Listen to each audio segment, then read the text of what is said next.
Bismillahirrahmanirrahim warahmatullahi wabarakatuh. Waalaikumsalam warahmatullahi wabarakatuh. Alhamdulillah nahmaduhu wa nasta'inuhu wa nastahdihi wa nastaghfiruh wa na'udzu billahi min shururi anfusina wa min sayyiati a'malina. Man yahdihillahu fala mudilla lahu wa man yudlil fala hadiya lahu.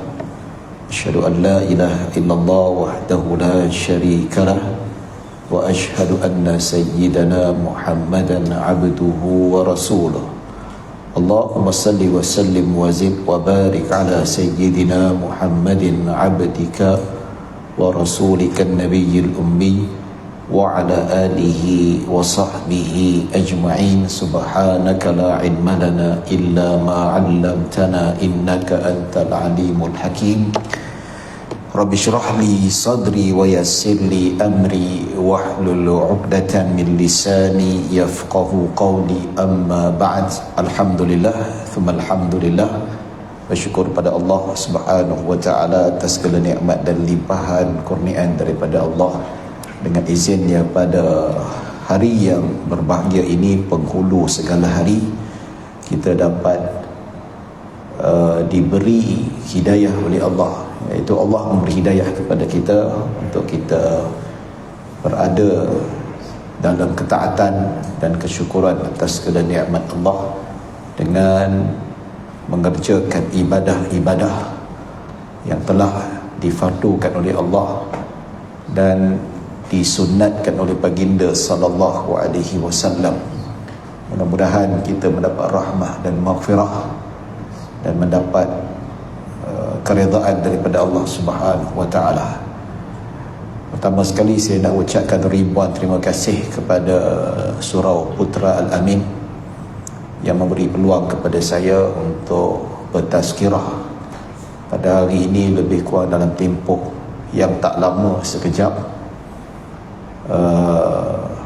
Walaupun ramai yang belum hadir lagi, kita faham, yang masih terikat dengan kerja, ada yang baru nak makan, tapi teruskan juga tazkirah ini, sebab yang menyaksikan tazkirah ini bukan hadirin yang hadir secara fizikal, tetapi secara live pun ada, yang mana saya dijemput oleh Surau Putra Al-Amin untuk mewakili Jabatan Mufti Wilayah Persekutuan, secara amnya mewakili Sahibus Samah Datuk Mufti Wilayah dan Timbalan Muftinya untuk memberi sedikit penjelasan tentang ram undang-undang Mufti Wilayah-Wilayah Persekutuan yang akan dibentangkan di Parlimen tidak lama lagi, lebih kurang dalam sebulan lebih, dalam bulan 12 selepas pembentangan bajet, untuk dibahaskan di Parlimen dan mendapat persetujuan dan untuk mendapat kelulusan. Yang mana bila sebut tentang ram undang-undang ni tuan-tuan, dia khusus untuk wilayah persekutuan.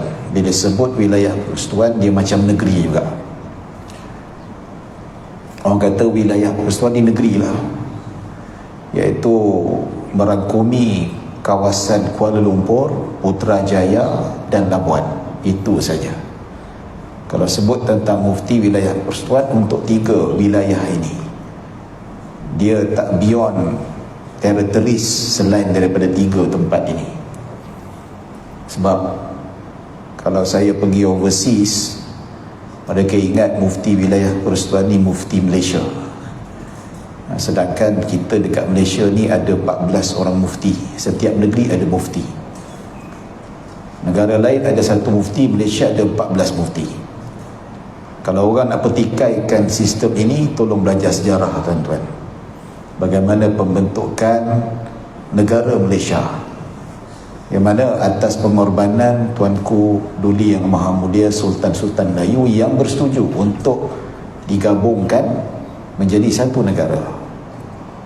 Maka pentadbiran di peringkat negara di bawah pentadbiran persekutuan, iaitu dinamakan sebagai Kerajaan Persekutuan, manakala urusan agama dan perihal umat Islam di bawah negeri-negeri yang ada sultan. Macam Selangor di bawah Sultan Selangor, Perak bawah Sultan Perak. Itu persetujuan. Kita tak boleh pertikaikan. Tak perlu kita nak kata kenapa sampai ada 14 mufti. Itu kontrak pembentukan negara Malaysia. Itu hak sultan, kita kena bagi. Hak kita orang rampas kita tak bagi, apatahlah hak tuanku yang memang berkorban untuk menjadikan negeri-negeri Malaysia ini bersatu menjadi sebuah negara yang kita nikmati sampai sekarang ni tuan-tuan. Boleh je Selangor nak jadi macam Sultan Brunei. Kalau kami tak nak masuk Malaysia, kami nak buat negara Selangor. JDT boleh, kami ada pasport sendiri. So kena faham sosio-politik kita dia berbeza tuan-tuan. Janganlah nak pertikaikan. Kita sampai 14 mufti buat apa you tak belajar sejarah ke?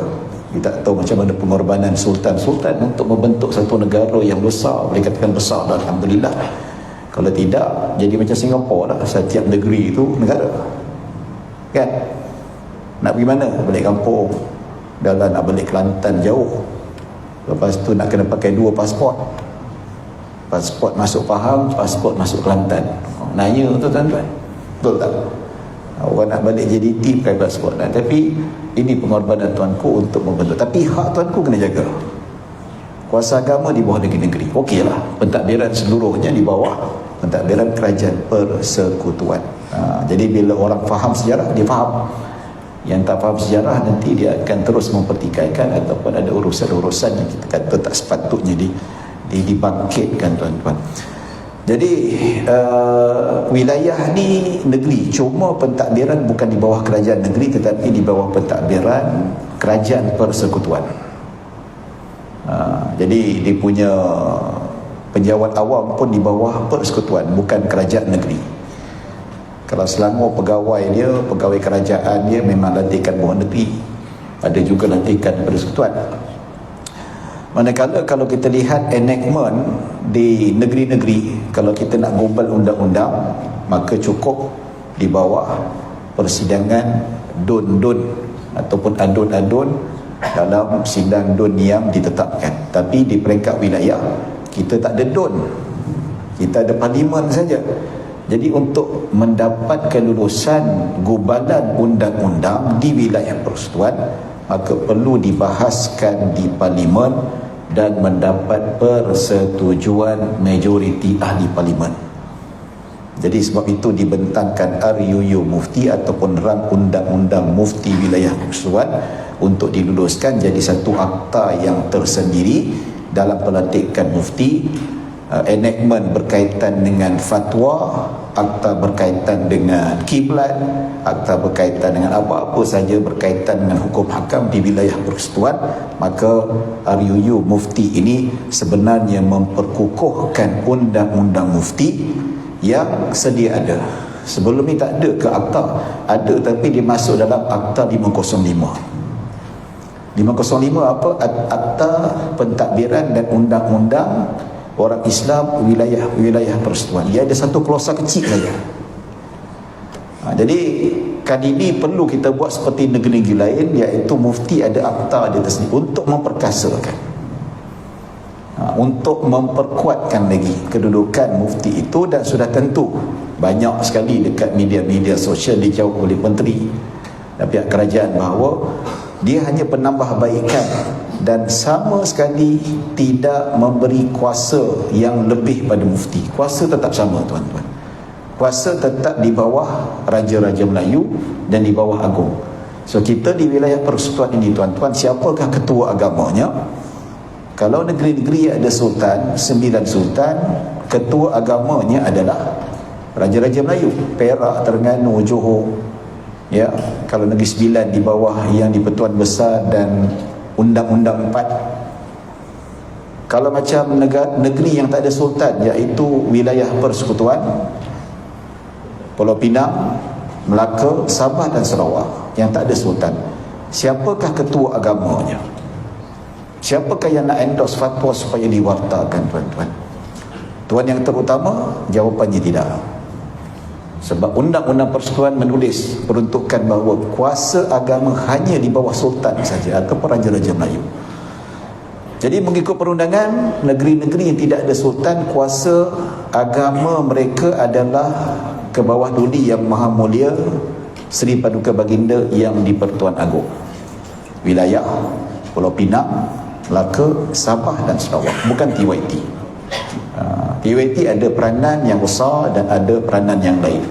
Tetapi lema negeri yang tak ada sultan ini tetap kuasa agama, termasuklah perkenan mufti, pewartaan fatwa di bawah yang di Pertuan Agong kita sekarang ni, tuan-tuan. Jadi Sarawak pun akan dapat perkenan daripada yang di Pertuan Agong, Sabah pun macam tu juga, berkaitan urusan agama dan fatwa saja. Melaka pun sama, Pening pun sama, wilayah pun sama, tuan-tuan. Jadi RUU Mufti ini sama sekali tidak merampas kuasa sultan dan tidak memberi kuasa absolut ataupun absolute power kepada mufti, tidak. Tetap peranan Sahibus Sabah Mufti Wilayah berperanan untuk menasihati duli yang maha mulia Tuanku Agung kita dalam perihal urusan-urusan agama dan seumpamanya. Ya. Jadi tuan-tuan dan puan-puan dirahmati Allah, tujuannya untuk memperkasa dan memperkaskan lagi. Antara lain, kalau kita lihat sebelum RUU ni, tuan-tuan, ataupun masih lagi, setiap fatwa yang diwartakan, kita nak tengoklah keistimewaan RUU Mufti ni. Sebab ada beberapa NGO ataupun pertubuhan mempertikaikan bahawa RUU Mufti ni apabila diluluskan akan merampas kuasa duli yang maha mulia Tuanku Agung. Itu meleset sama sekali. Saya tak tahu sama ada mereka tak faham ataupun buat tak faham. Ada orang kata ini buat bodoh ni, tak tahulah kan. Betul tu jelas. Kalau baca betul-betul, kita pun kongsi kepada awam. Siapa nak baca, nak kritik boleh kritik, tak ada masalah.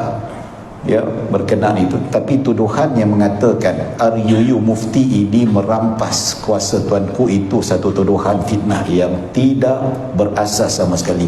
Kenapa, tuan-tuan?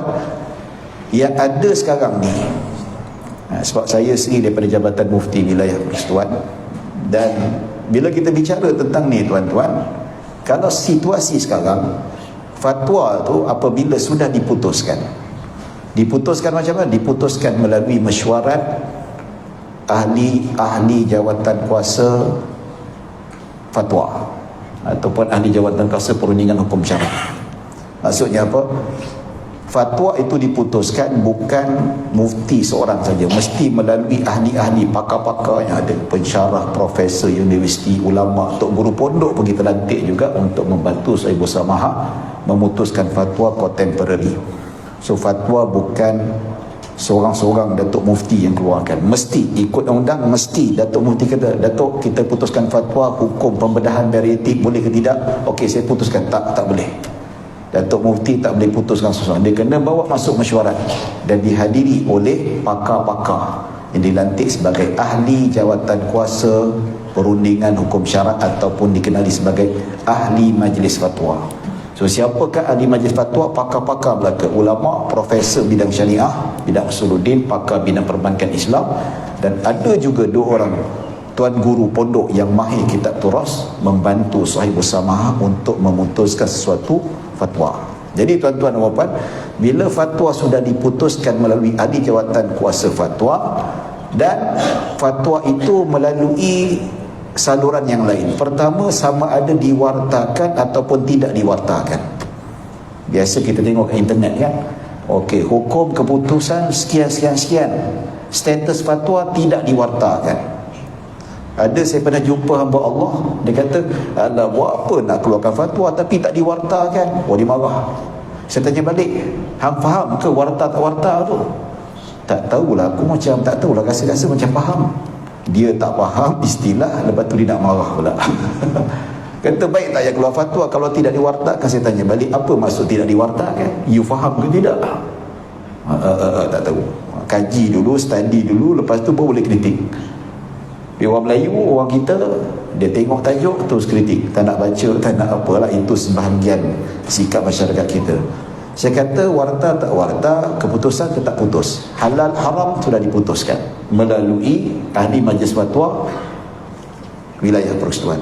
Warta tak warta ni, maksud warta apa? Undang-undang itu fatwa itu diundang-undangkan. Maksudnya fatwa yang diwartakan sudah menjadi undang-undang yang mengikat umat Islam di seluruh wilayah persekutuan. Siapa langgar akan didakwa di mahkamah. Tapi ada juga fatwa yang tidak diwartakan. Ada yang tidak diwartakan. Maksudnya sebagai panduan saja. Kalau dilanggar sekalipun, tidak dikira melanggar undang-undang dan tidak akan didakwa. Faham tak? So bila kita tengok fatwa diputuskan pada tarikh sekian di bawah jemaah ahli jawatan kuasa fatwa sekian, status tidak diwartakan. Tapi tak diwarta macam mana? Tidak diikat dengan undang-undang. Siapa langgar fatwa ni tak kena dakwa lah. Itu saja tuan-tuan. Tapi tetap hukum, ya. Tapi kewajipan mengikut panduan hukum tu kena. Maksudnya hukum hakam. Kalau tak ikut nasihat fatwa, ada hukum taklifi lah. Tapi dari segi sudut undang-undang di peringkat negara kita, layak didakwa atau tidak, itu cerita perkara lain, tuan-tuan. Ya. Jadi fatwa ni apabila sudah diputuskan, kita akan pergi stage yang lain. Sama ada dikekalkan, tidak diwartakan, hanya panduan kepada masyarakat supaya mereka tahu apa kedudukan mereka perlu lakukan. Nak buat tak buat, ada undang-undang, ada fatwa yang sesuai untuk diwartakan dan ada fatwa yang tak sesuai untuk diwartakan. Okey, macam ajaran sesat mesti diwartakan supaya apa? Siapa ikut ajaran sesat ni perlu didakwa. Betul? Dan adalah beberapa lagi yang kita kata, kalau kita lihat ada juga fatwa yang tak layak untuk diwartakan, sebab kalau diwartakan nanti dia bertindak undang-undang dengan undang-undang persekutuan. Jadi tak boleh bertindak. Kalau bertindak antara undang-undang persekutuan sivil lah kita kata kan, kemudian undang-undang syariah, maka terbantah undang-undang syariah. Itu klausa yang kita kena faham itu. Baik, sesuatu fatwa yang hendak diwartakan, nak diundang-undangkan, hendak diikat sebagai mengikat orang Islam, wajib kena ikut. Kalau tak ikut, kena didakwa di mahkamah. Perlu mendapat perkenan Duli Yang Maha Mulia yang di-Pertuan Agong. Sekarang ini tak ada. Sekarang ini kalau nak diwartakan, itu keputusan jemaah ahli jawatan kuasa fatwa. Okey, fatwa dia nak warta atau tidak? Okey, wartakan. Terus pergi dekat Jabatan Peguam Negara untuk diwartakan di peringkat wilayah persekutuan. Siapa langgar apa? Dulu tak wajib minta perkenan Duli Yang Maha Mulia, Tuanku Agong. Tapi sekarang dalam RUU Mufti Wilayah diwajibkan.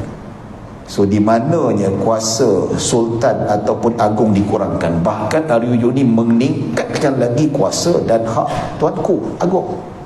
Nampak? Jadi satu tuduhan yang tak betul, tuan-tuan. Itu satulah.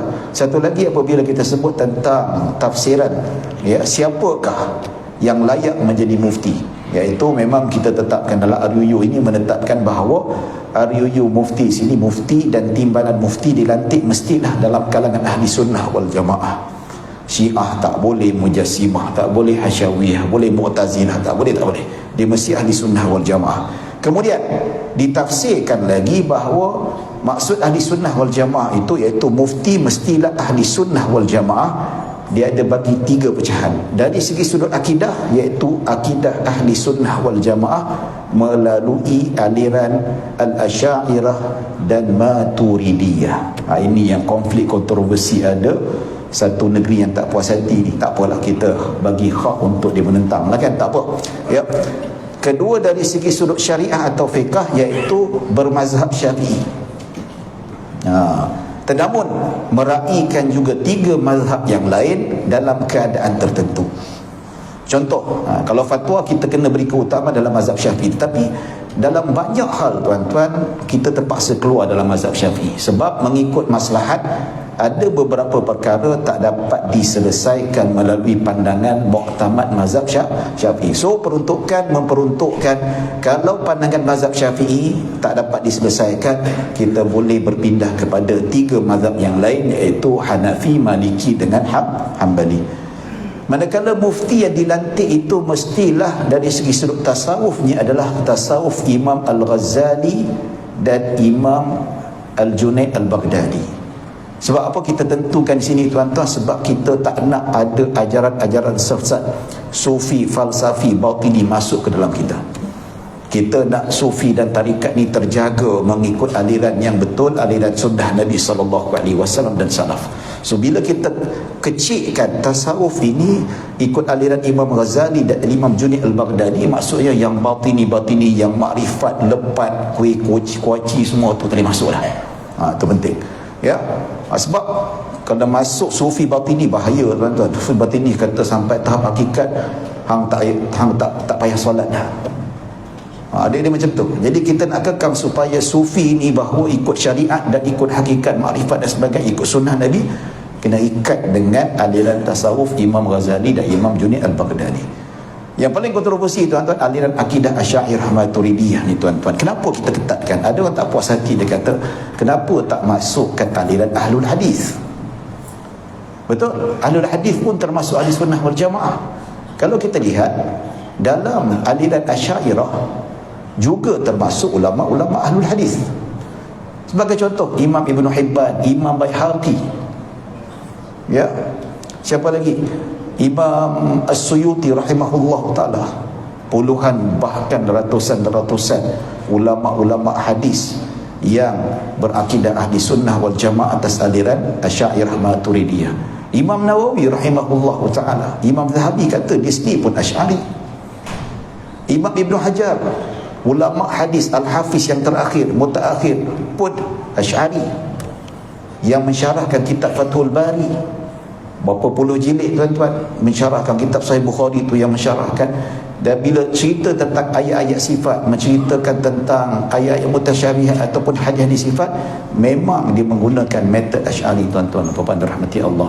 Bila sebut ahli hadis, dalam aliran Asy'ariyah Maturidiyah termasuk juga dalam kalangan ulama Asy'ariyah Maturidiyah tuan-tuan, ya. Kalau kita lihat tabaqat al-muhaddithin, memang kita nampak ramai dalam kalangan ulama hadis, ya. Mereka itu majoritinya adalah beraliran ahli sunnah wal jamaah, iaitu Asy'ariyah Maturidiyah.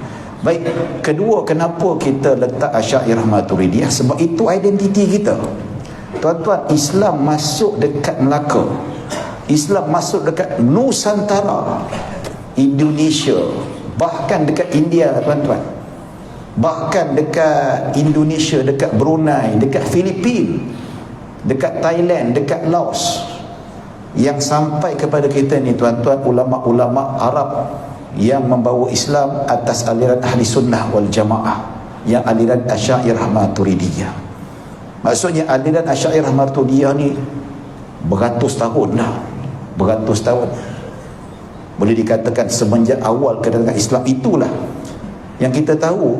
Bila orang kata Asy'ariyah Maturidiyah, kami tak kenal. Orang memang tak kenal aliran tu, tapi bila sebut sifat 20, itulah aliran Asy'ariyah yang terkenal tuan-tuan.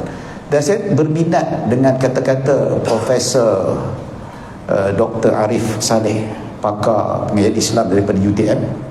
Dia kata, kenapa kita letak Asy'ariyah Maturidiyah? Sebab itu identiti kita. Dan bila kita letakkan Asy'ariyah Maturidiyah, kita tidak menolak ahli hadis tuan-tuan. Ahli hadis termasuk juga, sebab ulama-ulama hadis pun mereka melalui metod Asy'ariyah Maturidiyah. Cerita panjang, ada masa 5 minit lagi tuan-tuan sebelum nak masuk tu, tapi tak apa, kita ringkaskan, ya. Dan Asy'ariyah Maturidiyah ni tuan-tuan, daripada awal kedatangan Islam, Profesor Arif Saleh menjelaskan satu persatu mufti-mufti yang dilantik daripada awal kedatangan Islam sampai sekarang. Mufti-mufti mereka di setiap negeri adalah Asy'ari. Bahkan di negeri Perlis, mufti pertamanya pada tahun 1941 hingga 1940, mufti pertama Perlis, iaitu Tuan Guru Haji Mahmud Saman, mufti Perlis pertama. Dia mengarang kitab Akidah Asy'ariyah Maturidiyah, iaitu kitab karangan Imam Sanusi. Dia syarahkan macam tu. Itu menunjukkan bahawa hatta Perlis sekalipun pada awalnya memang akidah Asy'ari. Jadi tuan-tuan apa-apa dirahmati Allah Subhanahu wa taala, bahkan kalau kita lihat Mudzakarah Majlis Kebangsaan bagi Hal Ehwal Malaysia tuan-tuan, maksudnya menetapkan konsep ahli sunnah. Ya, kalau kita sebut Majlis Muzakarah Kebangsaan bagi Hal Ehwal Agama Islam, kalau dipanggil dulu Majlis Fatwa Kebangsaan, telah memutuskan bahawa konsep tauhid ahli sunnah wal jamaah yang dimaksudkan di Malaysia adalah al-Asy'ariyah dan Maturidiyah.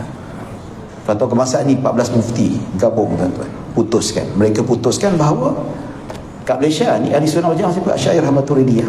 Maka bila RUU mufti meletakkan mufti dan timbalan mufti yang dilantik itu mestilah Asy'ariyah Maturidiyah, itu memang identiti kita, hak kita, dan diletakkan di mana-mana negeri, tuan-tuan.